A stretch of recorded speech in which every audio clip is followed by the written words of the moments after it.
My name is Vitaly Moro, and in this video, I'm going to share a lot of useful information that will save you money, spare your nerves, and simply make your stay in Rome better. But before we begin, I want to let you know that if you're planning a trip to Rome and want to have a photo shoot, you can contact me and I'll take some great photos for you. You can check out my work on Instagram.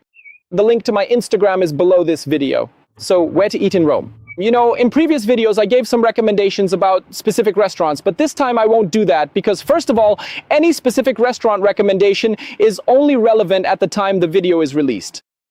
Because, say, after 2 years, the restaurant I recommended might no longer be relevant. It could have become super touristy, or its quality might have declined, because that has happened before. So, what do I want to tell you? I want to give you a tip on how in just 1 second you can tell whether a restaurant is touristy, whether it's good, and whether it's worth going in, or if you should just walk past it. So, in order to figure out in 1 second whether a restaurant is good or not, you need to pay attention to whether there are people outside trying to lure you in. These people, let's call them barkers, stand near the entrance and say things like, "Oh, please come in, would you like a drink or something to eat?" Look, if you see someone like that standing outside a restaurant, just walk past. In good Roman restaurants where locals go and the food is great, you won't find any barkers because there's always a huge line anyway. There's simply no point in having them there. So if there's a barker outside, it's 100% a tourist restaurant. That means they're just out to make money. That's it. And I strongly recommend you don't go there. The second red flag, something you should pay attention to, is the menu. If there are no barkers, but the restaurant's menu is this huge book, then most likely it's also not a great place.